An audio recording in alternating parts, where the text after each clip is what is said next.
Hi hello ನಮಸ್ಕಾರ ಸ್ನೇಹಿತರೆ, ಮಸ್ತ್ ಕನ್ನಡ ನ್ಯೂಸ್ ಯೂಟ್ಯೂಬ್ ಚಾನಲ್ಗೆ ನಿಮ್ಮೆಲ್ಲರಿಗೆ ಸ್ವಾಗತ. ಸ್ಟಾರ್ ಸುವರ್ಣ ವಾಹಿನಿಯ ಜನಪ್ರಿಯ ಧಾರಾವಾಹಿಗಿರುವ ಮತ್ತು ಟಾಪ್ ರೇಟೆಡ್ ಧಾರಾವಾಹಿಗಿರುವ ಆಸೆ ಧಾರಾವಾಹಿಯು ಇದೀಗ 1 ವರ್ಷವನ್ನು ಪೂರೈಸಿದೆ. ಇದರ ಬಗ್ಗೆ ನೀಡುವುದಲ್ಲಿ ತೆಗೆದುಕೊಂಡು ಬರೋಣ. ಮೊದಲ ಬಾರಿಗೆ ನಮ್ಮ ವಿಡಿಯೋ ನೋಡ್ತಿದ್ದರೆ ಉಚಿತವಾಗಿ ಸಬ್ಸ್ಕ್ರೈಬ್ ಮಾಡಿಕೊಳ್ಳಿ, ಪಕ್ಕದಲ್ಲಿರೋ ಬೆಲ್ ಐಕಾನ್ ಮೇಲೆ ಪ್ರೆಸ್ ಮಾಡಿ.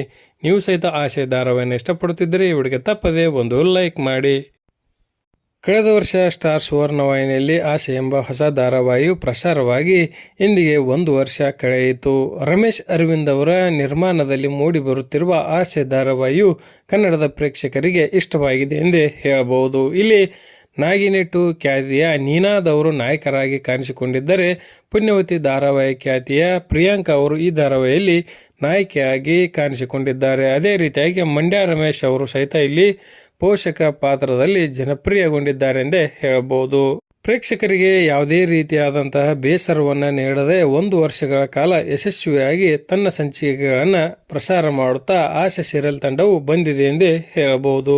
ಸಾಮಾನ್ಯ ಜನರ ಅಸಾಮಾನ್ಯ ಕಥೆಯೇ ಆಸೆ ಧಾರಾವಾಹಿಯಾಗಿದ್ದು, ಇದು ಸಹಿತ ಒಳ್ಳೆಯ TRP ಪಡೆದುಕೊಳ್ಳುತ್ತಾ ಹೊರಟಿದೆ ಎಂದೇ ಹೇಳಬಹುದು.